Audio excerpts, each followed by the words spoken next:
What's up, world? I'm Cameron McKinney, and this is Pop Culture Spotlight, a podcast about the movie Mother Mary. Here's a quick synopsis. In the midst of an existential crisis, famed pop star Mother Mary attempts to reunite with her former designer Sam to make a dress for her big comeback performance.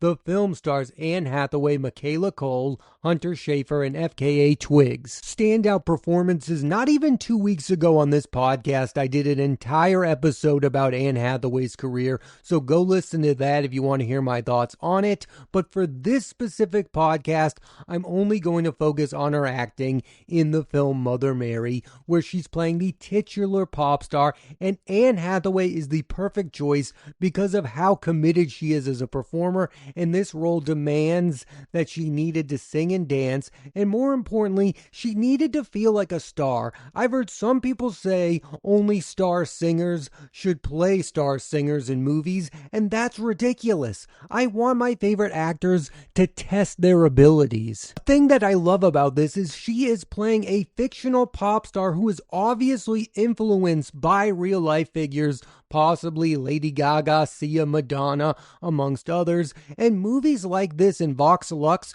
starring Natalie Portman as another fictional pop star, are more effective than most musical biopics because in those movies, the story is based on real life events, and most common moviegoers are aware of that going into the films. Mother Mary has freedom in the fact that it can get you to think about the real life people while also being its own thing. This is the second week in a row I'm talking about a movie starring Michaela Coel, and these two movies, The Christophers and now Mother Mary, display her range as an actor. In The Christophers, she's the more reserved character. In Mother Mary, she's making this character who's given a crazy amount of monologues sound and feel like a real person, which is not an easy thing to do. In Mother Mary, Michaela plays Sam, Mother Mary's original designer who was forgotten when the pop star took her career in another direction, and the relationship is a reminder that these famous stars do not become stars on their own, yet at the end of the day, they get all of the credit because they are the ones performing and putting themselves out there, and I can truly see the argument from both sides. These people deserve more praise, but being a public figure, especially now, is a difficult thing to be. These two films, The Christophers and Mother Mary, have made me a massive fan of Michaela Coel. She's gone toe-to-toe against Ian McKellen and Anne Hathaway, and more than held her own. This is a movie where it's tough to talk about the other performers because Mother Mary is a true two-hander, but two others are given great moments. First is FKA Twigs, who is a pop artist in her own right, plays Imogen, a medium who is with Mother Mary during a seance.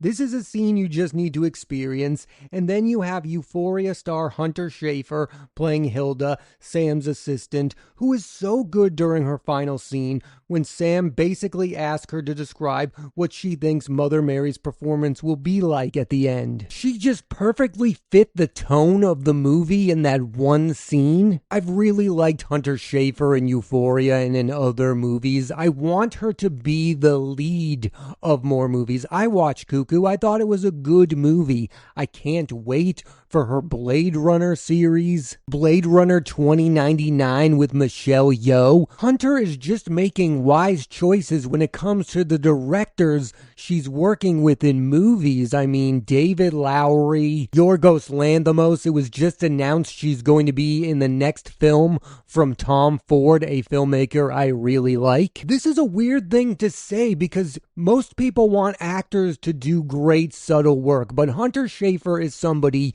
you really want to see go for it, and I would love to see her be given a leading role in a film where she absolutely goes for it and goes big, like she does in her final scene in Mother Mary. The writer-director of Mother Mary is the aforementioned David Lowery, who is one of my favorite writer-directors, and I realized watching Mother Mary what a truly great writer he is. Very few are capable of creating great elevated dialogue, and it's something he's gotten better at with each movie. I've talked about this a lot, but Alicia Vikander's monologue about the Earth in The Green Knight is one of the best I've ever seen in a film. The dialogue in Mother Mary is just as compelling as the visual style and the score, which is also tremendous. He's also one of those directors who adds his own stamp to each movie he makes, especially visually. It's why his remakes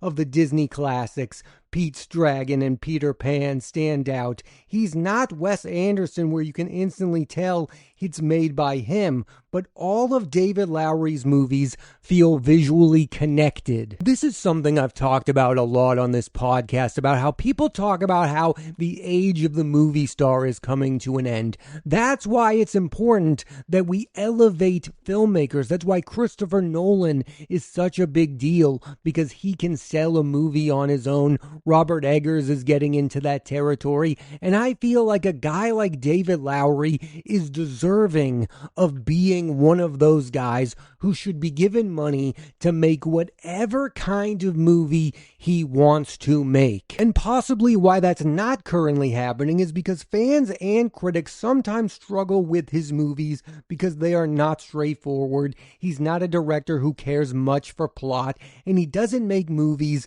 that give you all of the answers. I've seen The Green Knight 4 times now, and I still don't fully understand it, and I like that because I get something new on each rewatch. The other thing I really connect to with his movies is the fact that they are both simple and complicated at the same time. A Ghost Story is a film that literally travels time, yet it's really just about a guy who doesn't want to leave his home. He's also proven time and time again he knows what to do with movie stars. Rooney Mara in A Ghost Story, Robert Redford in his final performance in The Old Man and the Gun, and now Anne Hathaway in Mother Mary. I mean, that's how I rate directors. What do they do when they're given the chance to work with the best movie stars in the world? The best directors to me are also the ones who defy genres. I mean, you watch a David Lowery movie and you don't know what to call it. I've heard some people call A Ghost Story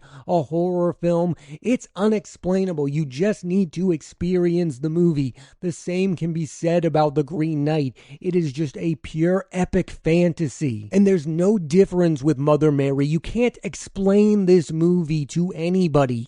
They need to see it. There's a big reason why David Lowery isn't a mainstream filmmaker, even though he's made 2 movies for Disney. The reason that those movies didn't explode is because of the pacing of his movies. It's not wrong of me to say that most mainstream movie audiences like fast-paced movies. It's why Oppenheimer made nearly $1 billion, because it wasn't your run-of-the-mill biopic. It's a 3-hour movie that feels like a 90-minute one.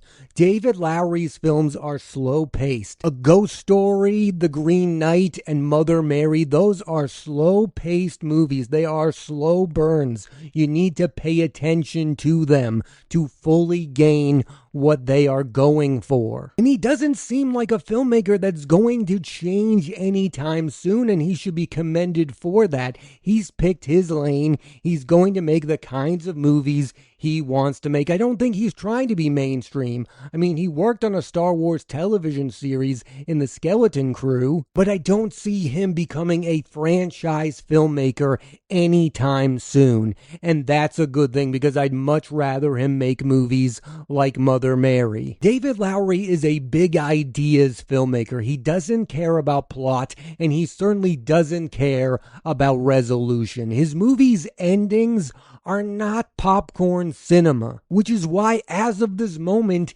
he's not a filmmaker for everyone. But from my experience, if you're a fan of this guy, you truly are a fan of this guy. Like, he has loud supporters. He is viewed by many as one of the great filmmakers working today. And he's also one of those directors most connected to A24. I mean, when I think of A24, I think of Ari Aster, I think of Robert Eggers, and I think of David Lowery. I find it interesting that some critics of this film, Mother Mary, are held up by the songs. I personally don't care about the songs of this movie. They're just there to make Anne Hathaway's Mother Mary feel like a true blue pop star, and I think they achieved that goal. I don't think you should get hooked up on how good or bad the songs are. Again, like I was saying about David Lowery movies, this is a movie about ideas. It's about this personal relationship between designer and performer and somebody who feels like they haven't been given enough credit for somebody else's success story. And that's been well documented. What I don't think people have talked about enough is it's also about a successful person who is unhappy in their own celebrity and how lonely it is to be that super famous pop star. Another thing that really floored me about this movie is I felt like this was made by somebody who appreciates pop stardom. This isn't somebody mocking the art form, which can be really annoying, right? Like the absolute last thing I wanted Mother Mary to be was a satire on the modern pop star. No one can ever do it better than pop star Never Stop, Never Stopping. Instead, David Lowery made a sincere movie into this person who has become a major pop star. Before I say what I'm about to say, I would like the record to show that I believe Mother Mary to be one of the best movies of the year. It is the movie I wanted it to be. It feels so true to who David Lowery is as a filmmaker. Anne Hathaway is doing some of the best work of her career. Michaela Coel is crushing it as well. But the movie makes a choice, and that choice is for at times to be a straightforward movie. I mean, the beginning of this movie, it is kind of basic what it's about. It is showing you what it's about. It's about a pop star who is going to an old friend to make a dress. And then it takes a supernatural turn, and this is a turn that has upset a lot of people who have seen this movie. And one has to wonder if David Lowery should have picked a lane. Should he have committed to one thing or the other? Should this be a standard movie about a pop star with two people talking in a room, or should he have just gone all supernatural and made it the absolute weirdest movie of 2026? I think the answer to that question is no, but I'm interested to see if that's how most people feel about this movie. I would argue the other films of David Lowery's career do not start out like Mother Mary. Like they go all into being the weird movies that they are. The Green Knight does not explain itself whatsoever, and neither does A Ghost Story. Obviously, I think David Lowery wants you to feel like you're watching a normal movie about a pop star, and then something out of the ordinary happens. And I understand that thinking, and I agree with that thinking. I just don't know what the consensus is. What I feel like is happening with this movie is fans of David Lowery's already are liking this movie, and the people that are not used to watching his films are like, what exactly am I watching? What is this movie going for? It's at a slow pace,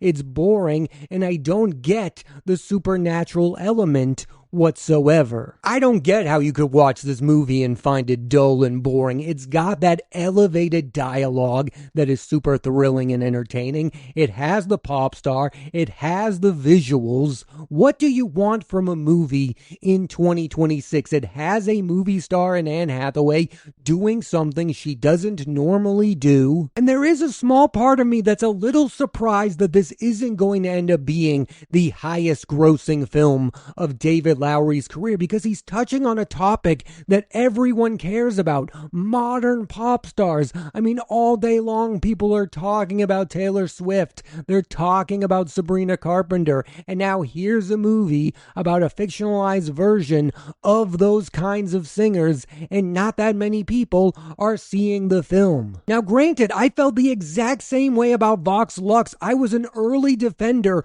of that movie. You're telling me there's a film where Natalie Portman plays a pop star and most people have not seen it. what are we doing here? You're going to get less and less of these kinds of movies about fictional performers because most people just want to see the casual musical biopic where Jeremy Allen White plays Bruce Springsteen, or the eventual biopic about Madonna. And I'm just not that interested in those kinds of movies because those movies never have anything real to say. They just show you experiences that a celebrity went through. Whereas Mother Mary is a movie that has opinions about pop stars and the people in their lives who help them shape their image as a performer. I brought up Sia earlier because this movie really did remind me of Sia. I know most people are talking about Lady Gaga and Madonna, but when Anne Hathaway, there's a scene where she does a really weird dance, and that made me think, oh yeah, this is kind of about Sia as well. That's another thing about this movie. This isn't about an upbeat pop star. I mean, she's not making happy songs. That's why I was thinking about Lady Gaga. I was thinking about Sia. I was also thinking about Halsey. These performers that kind of have a scary amount of commitment to what they are doing. In a way, this is a universal topic because even if you're not into pop stars, you have an opinion about them. You see them, you're in your car, you're listening to the radio, and one of their songs comes on. A lot of people are judgmental towards pop stars, and that's another thing I appreciated about what David Lowery did in Mother Mary. He's not judgmental towards Mother Mary in a way that he's not telling you how to feel about the character. It's also worth talking about that in the film, Mother Mary is at a particular point in her career where she is just trying to remain socially relevant. And that's another brilliant choice this movie makes. It's not a movie about the rise of her becoming a pop star because that would be a boring movie. Somebody becoming a famous musician rarely ever makes for a good movie. Oscar chances, in my perfect world, this would be a movie that would be competing for Oscars. Michaela, Coel, and Anne Hathaway would be up for Best Actress, and David Lowery would be up for writing and directing this movie. But sadly, that isn't going to happen, and that's the thing that drives me the most insane about the current state of David Lowery's career. It's one thing for him not to be beloved by the mainstream, but critics like the Academy, they should be nominating this guy. He makes unbelievably good-looking movies. He's worked in so many different genres at this point in his career, and I think he's only getting better at his craft. Like I said earlier, I think this guy is an incredible writer of dialogue, and he makes movies you think about long after you've watched them. Like, I have never stopped thinking about the film A Ghost Story, and the same goes for The Green Knight. And what I would say to anybody whose first David Lowery film is Mother Mary, you have to go back and rewatch his other films because they will feel connected, especially visually, to Mother Mary. To end the podcast, I would like to say that David Lowery makes movies that feel like films that have never been made before. Like, I haven't watched one of his movies and gone, oh, that really reminds me of this. No, his movies feel so singular. There are no other films like A Ghost Story, like The Green Knight, and now like Mother Mary. He's a filmmaker whose stature is only going to grow over time, but I also feel like he's a director who should be more celebrated in the moment. He's on a great run, and I hope he continues to make smaller films for A24, and then every once in a while, Disney gives him a bag of money to remake one of their classics, and he can put his own spin into that. I think it's a good back and forth he has between those types of movies. Look, I know that 2026 is going to be a massive year for Anne Hathaway. She has The Devil Wears Prada 2 this week, and she also has The Odyssey this summer, but her work in Mother Mary should not be forgotten and should not be overlooked. Her and Michaela Coel give two of the best performances of the year thus far. Yes, there's a part of me that wishes that Mother Mary was a mainstream movie that was universally beloved, but then there's another part of me that likes the fact that it's a bit polarizing, because it's a movie that you want to have a conversation with somebody about. Like, I would love love to talk to people who don't like this movie so I can better understand them, because I really dig everything about it. Like, why would I want a straightforward movie about a pop star? Give me something weird.